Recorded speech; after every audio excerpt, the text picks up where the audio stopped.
Good afternoon, everybody. My name is Ryan, and today I'm going to be giving my presentation on Ernesto Che Guevara.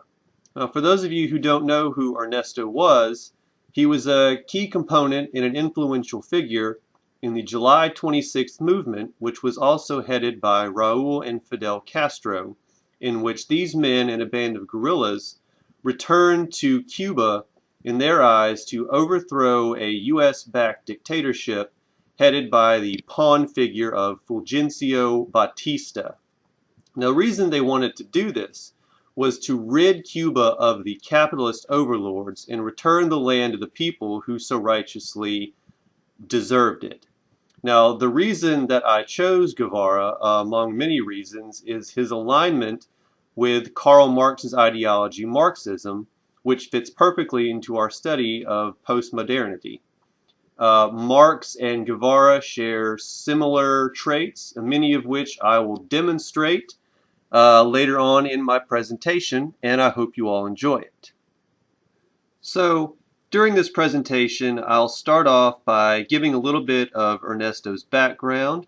I'll talk about his travels through Central and South America and how what he saw in the suffering of the peasants, the common people, really cemented his alignment with Marxism.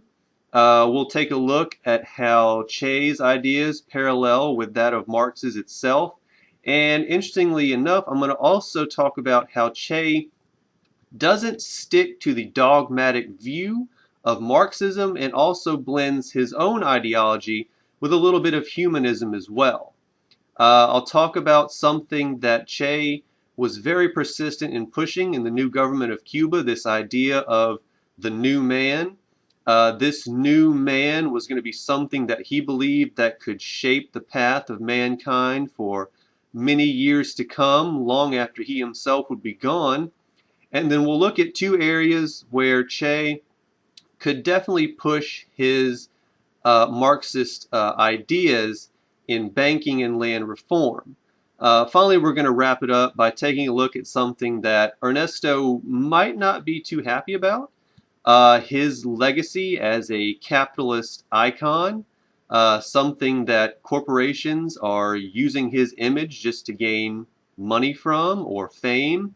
And there's also a saying in his native Argentina that could apply to a lot of different people. So we'll take a look. So now we'll start by looking at a little bit of Guevara's background. Ernesto is born June 14th of 1928. He's born in Rosario, Santa Fe, Argentina, and Ernesto loves his native land of Argentina. He never wanted to leave, and up until this point, he'd never had a reason to leave. Amongst many other things on his resume, Guevara is a physician. He's an author. He writes about many of his travels through South and Central America. And also during the time of the Revolution, he writes about his time in the Sierra Maestras and the eventual overthrow of the Batista government in Cuba. He's a guerrilla leader and a revolutionary, as I just explained. He's a diplomat. When the new government of Cuba is implemented by himself and the Castros, Guevara travels to many foreign countries trying to spread his ideology of Marxism and communism. And he's also a military theorist, which comes in handy during the fighting in the mountains, in which it was very brutal fighting, and not many of the original guerrillas survived. Now, it's in Guevara's early 20s, while he's in medical school, that Che and a few of his friends decide to travel through South America one summer. He writes about these travels and what he sees, and eventually these get published into a book called The Motorcycle Diaries, which have since been turned into a movie. It's during these travels that he sees the peasant classes of these South and Central American countries and just the harshness of how they live and the void of what they have. And he sees this is because of capitalist nations, most notably the United States in Guevara's eyes, how these countries come in and they push capitalism on these people, and basically leave them with nothing while they do all the work. This is what really cements Guevara's ideology of Marxism, and this is basically how he comes to be who he is. He sees that the U.S. is trying to exploit Latin America for all of their resources and just leaving its people destitute, and he vows to fight this at all costs. Now, eventually, Guevara ends up in Guatemala, and at the time, the president of Guatemala is Jacobo Arbenz. He's a democratically elected president, and he's resistant to the United States spreading its influence in Guatemala. Now, it's this stance that Arbenz takes that really endears him to Guevara. He sees this as the small country standing up to the imperialist force trying to spread its capitalist views and basically plunder Guatemala for all of its resources. And so it's during this time that Guevara volunteers his service and assists in many social reforms and basically any social program he can help with. Now, eventually, the CIA doesn't care for Arbenz's resistance, so they set up a dummy corporation in Guatemala into which they can funnel arms and money and training for their soldiers on the ground, and they're eventually successful in assassinating Jacobo Arbenz. Now, it's this assassination by the United States on Arbenz that really cements Guevara's ideology. Initially, he was hesitant about Marxism, but after seeing through his travels how the people lived and that basically they had nothing, and how the CIA stopped at nothing and eventually assassinated a president, this really cements Guevara's ideology of Marxism. And if he wasn't already vowing to fight this, this really continues his fight. Now, later on, he travels to Mexico City, where he meets Raul and Fidel Castro. Now, the Castros were native Cubans who had been ousted by the U.S.-backed government of Fulgencio Batista. This movement that they had, the 26th of July movement, was planning on returning to Cuba and overthrowing this capitalist government and implementing their own socialist communist government. Now, this naturally falls right in line. This is right up Che's alley. He's enthusiastic about this. He wants to help, and the Castros realize how enthusiastic he is about this and decide to let him join. Now, the group sets sail from Mexico and land in Cuba and initially hide out in the Sierra Maestras Mountains. Now, during this time, the fighting was very harsh, and the guerrillas weren't really that well equipped. 12 of the original guerrillas survived this time in the mountains. But through this, when they would come down and they would go into the countryside where the peasant classes and the poor classes of Cuba lived, this is where they got a lot of their recruits from. They told them that they were going to go into Cuba and overthrow their oppressors, and they were going to return the land to them. And it's through this that they gained a lot of recruits and gained ground and eventually made their way to Havana and were successful in overthrowing the Cuban government and instilling their own socialist government.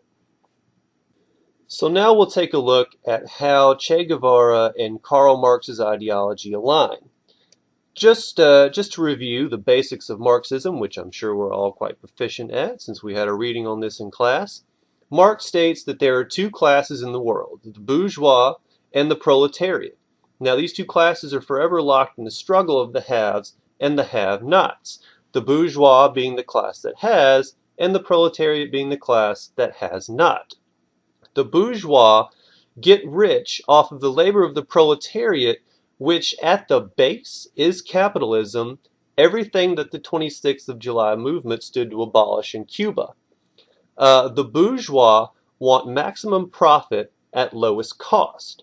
The proletariat want highest wages at the lowest work. So you can see where this class struggle comes into play. Marx states that eventually the workers or the proletariat class will rise up in revolution against the bourgeois. Marx basically describes these people as puppets with the ability to act. They can unionize, they can come together, but individuality is not a central theme of Marxism. It's more of a community sense, a group sense. Now, Guevara believes in this and sets out to overthrow and expel the capitalist forces from Cuba and Latin America in general. As I said before, the assassination of Arbenz in Guatemala while Che was there really solidifies his stance, and the 26th of July movement sails to Cuba to do just that, to abolish the government backed by the U.S., headed by Batista. The way this is done, the way the 26th of July movement does this, as I said before, while the group is in the Sierra Maestras mountains hiding out, eventually they go down to the countryside where the poorer classes of Cubans live, the group that basically work the land, the proletariat, and they tell them that they're going to overthrow their capitalist overlords and that they'll return the country to them. They'll give the lands to them, and basically all of their labors will have not been for nothing, and they'll have a say in their government also.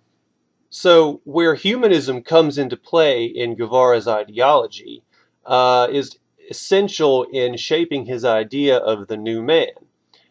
Humanism places an emphasis on human beings both individual and collectively, but it prefers an idea of individual thought over established doctrine. Now, Che uses this in response to defeating the alienation, the oppression, the feeling of hopelessness that is rampant among the proletariat and poorer classes of Cuba. And initially, the individual feeling wasn't pushed, it was more of a collectivist feeling to establish the new government. But as we'll see here in just a second, with Che's idea of the new man, the individualist thought plays a role in forgetting Cuba's capitalist past and sweeping in the new socialist Marxist present. So, El Hombre Nuevo, or in English, the new man, this is Guevara's idea of a new Cuba, and this is the idea that is going to last long after his time. So initially, after the 26th of July movement is successful in overthrowing the Batista government and instilling their own government, Guevara is initially appointed to a number of positions in the new government. He's the Minister of Industry, he's the Finance Minister, and he's also appointed to be the President of the National Bank.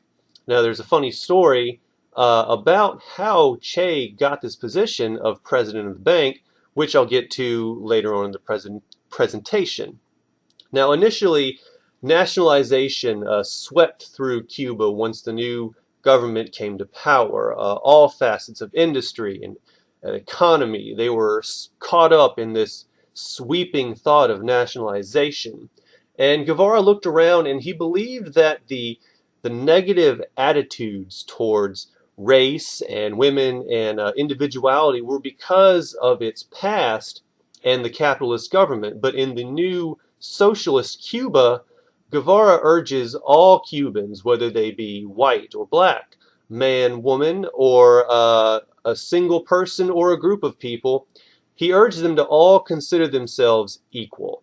And by doing this, this would cause the new Cuba to flourish, putting Cuba first and the thought of themselves second. The state first was how Guevara wanted to portray Cuba to the outside world.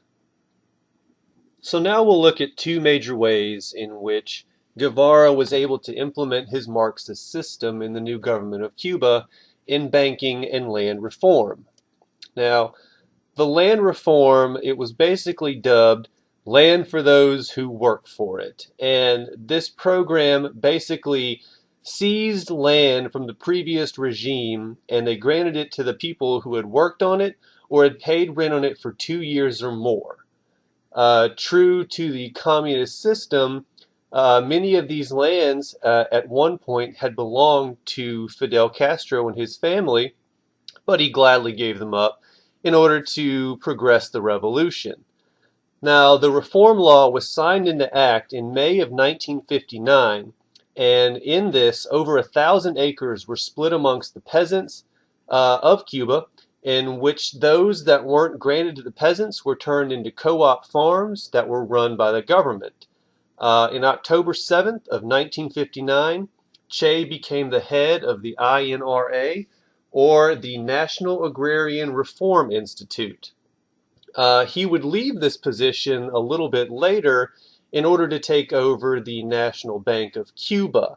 And speaking of that, in '59, he does leave the INRA to become such head of the bank. Now, it's a funny story as to how Che got this position. After the revolution is over and the new government is being set up, Castro calls a meeting with all of his heads of ministries, and he asks, are there any economistas in the room? And Guevara is the only one who raises his hand. And Castro kind of looks at him with this puzzled look on his face and says something to the amount of, okay, well, you're the new head of the bank. And it turns out later, what Guevara thought he said, were there any comunistas in the room? Now, Guevara, being the head of the Cuban bank, really probably wasn't the best of choice, because he really didn't understand any of the basic economic principles that were needed to run a system like this. But one of the main problems that Guevara saw was the amount of foreign currency that held power in the Cuban economy. The economy in Cuba was basically set up on an exportation system of mainly sugar and tobacco, and one of the chief exporting institutes was to the United States. Well, after the revolution takes hold and all of these different policies begin to get implemented, the United States slowly backs off trade until they eventually cut all ties with Cuba. This forces Cuba to eventually turn to the Soviet Union and the other eastern blocs of the Union, basically replacing the United States with another basically mother country in order to keep their economy alive. This would later cause rifts between Guevara personally and the Soviet Union, because he saw them more moving away from communism, more to a capitalist overlord like the United States. He basically couldn't differentiate between the two countries anymore. And finally, we're going to look at what is Guevara's legacy today. Now, to many in South and Central America, Guevara will always be a figure of revolution, one who stands up against imperial powers and fights for the common man. But his image today, as you can see, adorns everything from the most popular t-shirts to shot glasses and sneakers and flags. Basically, anything they can put his picture on, people will buy. In fact, the Argentinians have a little saying called "Tengo una remera del Che y no sé por qué," which basically translates to, I have a Che t-shirt and I don't know why. Che's ideology is vastly forgotten amongst today's youth, who just see his image as something trendy and really don't remember what it is that he stood for. His Marxist ideology lived for a long time after his death in Cuba. Under the government of Castro, Cuba stayed a communist nation well into the 90s and is still even a communist nation today, long after the Soviet Union has fallen. Hopefully through this presentation you've been able to see how I demonstrated Guevara's personal ideology of Marxism and how it parallels that of Marx itself, and how he was able to implement these programs into the new government of Cuba under his tutelage. Thank you for watching, and I hope you learned something. Thank you very much.